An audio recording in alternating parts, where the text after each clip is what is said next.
Here we're going to look at chapter 19, looking at tessellations here.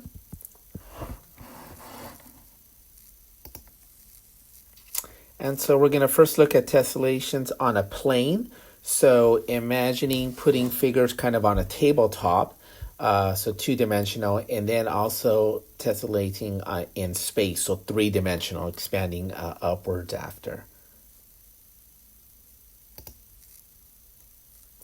So when we think of tessellating here, imagine you're making like a pattern or tiling. If you're covering a floor and putting some tiling there, you want to make sure that the tile covers the entire floor, right? That there's no gaps in there.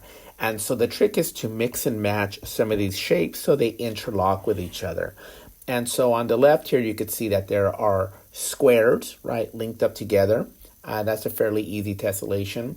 And then we could see over here looking at shapes with six-sided figures, so hexagons here, and interlocking those as well. So that's what I mean by tessellation, covering the entire plane without any kind of overlapping and without gaps.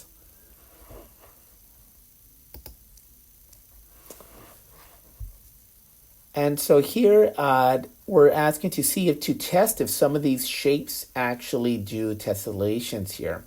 And so one way of doing it is with actual tanagrams here, so actual shapes that we have, pentagons, triangles, manipulatives, and letting students just play around with those on the tabletop and interlock them. I'm going to use a different approach here. We're going to go a bit more technology savvy. And so if I could go here. So this is the website, illuminations.nctm.org, and I'll post a link for this.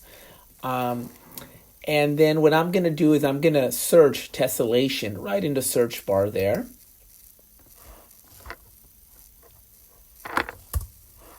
And here we go. And there's a couple of these that we could look at. So some of these tools, these free kind of applet tools that are free here. And so we'll play around. Let's look at this first one. Let's look at Tessellation Creator. Here we go. All right. And so this is fairly nice. We could get one of these shapes here. Let's look at a simpler one here. So we had kind of saw this hexagon here. And what I could do is I could get more of these shapes and start putting them together. And just seeing if I could actually cover the entire plane. Right? And it's fairly easy to see that we could actually, as we keep going here, we will start eventually covering the entire plane without any gaps. And again, manipulatives could do the same thing here, playing around, so with technology or without. Let's see if I could erase, and how do we clear these? I got to click one at a time. Or maybe this sweep, there we go, that throws it all away. Excellent. So let's look at another shape here. So what about here if we have this pentagon? And I could already see it's not going to quite match up there, but what if I rotate this a little bit? Right about there. And there we go. That seems to match. It helps me out a little bit and matches that. Let's put another one, and it already reverts to the last angle it had there. So this is kind of neat here. I could start seeing that these start matching up. But try as I must here, even rotating these, I'm going to see that they don't actually match up here. So moving that maybe there, I'm going to end up with these gaps in here. And it's not going to work out. So this one is not going to have a tessellation. We can't actually do it with this regular pentagon here. So pretty neat app to play around, manipulatives to play around with these. Let's see what else this does here. Oh, there we go. That just duplicates ours at the exact angle that it already is there. Okay, so if I wanted to make a few of those. Okay, I wanted to look at this other one, Shape Tool.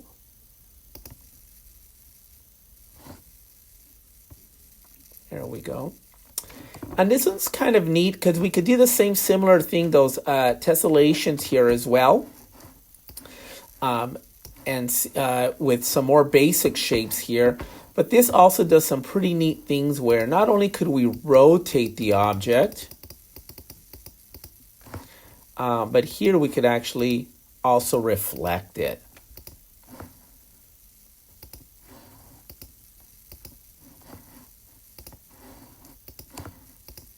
There we go. And that's going to rotate it exactly 180. So what if I go to a new shape here and I try that out? There we go. So rotating it all around there. And this one you'll get the same thing exactly. Okay, so this is nice. Not only can we use these for tessellations, but also if we're talking about our transformations, right? So if we're reflecting, if we're if we're moving objects, right? So shifting them from one place to another. And it does those rotations though as well. So pretty nice tool. You can play around with that. Again, I'll put the link. Okay. And let me go back into here, slideshow, presenter view. Here we go. Okay, so there's a nice activity to do either with manipulatives or with some of those apps there. And there's a ton of these things that are free here. And so we talk about one of the strategies here of covering up is initially if we have some shape that is composed of other objects so here you would have some triangles and you would just have the student find a triangle and cover it up. So putting it right over the other object there. So initially just kind of matching them. Which one is an isosceles triangle in a cube. So having these with manipulatives or on an app, and then having these scale down, and we're just kind of having the learner just put it over the shape there. So just kind of covering up right here. Let's see. Of course, once we get into out of basic shapes, there are more advanced things that we could actually see here. So here is some other tessellations with just some more fun shapes here. Again, think of it as tiling or making some kind of art feature here. We don't just have to keep mathematics within itself. We could start using other disciplines as well. Or even having them create their own, right? Any shape. Nice activity.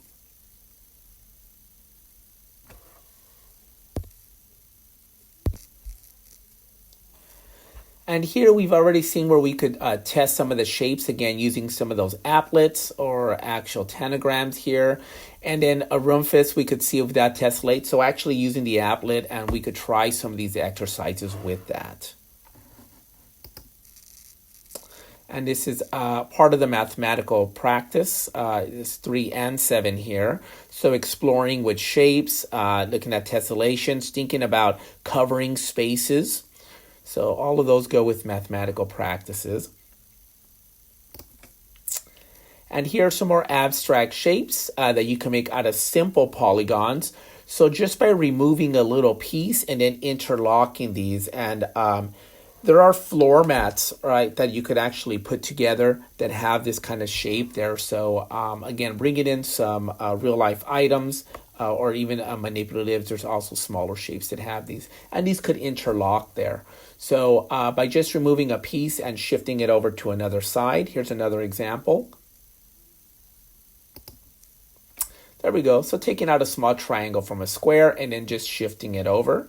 And this would also make a tessellation. So if the original shape creates one, the square, then just cutting out and relocating that will also create that as well. Here we go. Some more images here as well. So again, fun activity to have them kind of create their own or giving them these weird shapes and seeing what they could come up with. So that is a square with the missing triangle, but then putting kind of an eye and maybe a rosy cheek, or in this case it's blue.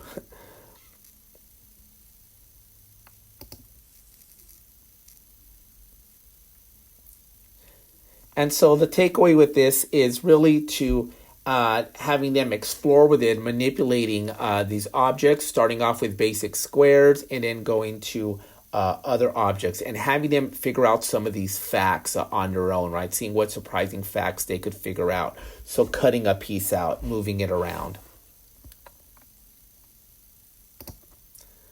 And so that leads us into our next section of 19.2, which is tessellations here, but playing around with them in 3 dimensions. So something like this, where we kind of have this rectangular prism and then shifting things, thinking about it with space here. So rather than cutting out an object or a piece of it and relocating it, we're kind of going to do a shifting here.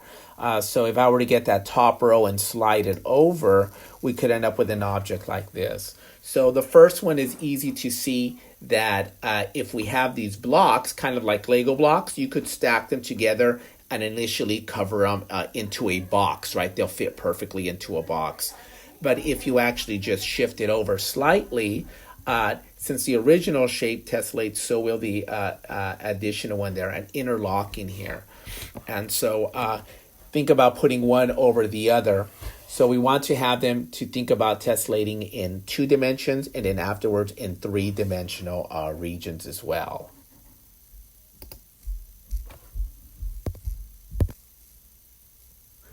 And so here's a nice activity. Which shapes from our textbook A through H from your kit will tessellate in space here? And so you don't actually need the textbook. All these are our nets here.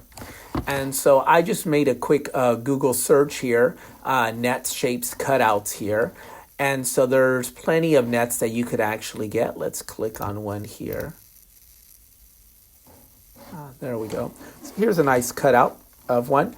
And so you could see, will these tessellate, right, in 3D? So these are some easy manipulatives that you could actually make. A few of these and then checking to see if these would tessellate the space.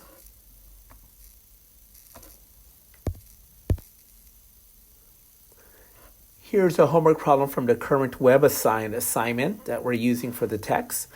And again, so you could see these shapes could be created with the applet that we had or with actual tanagrams, manipulatives playing around with them. So a couple of these to play around with on the homework, and I'll leave you to it.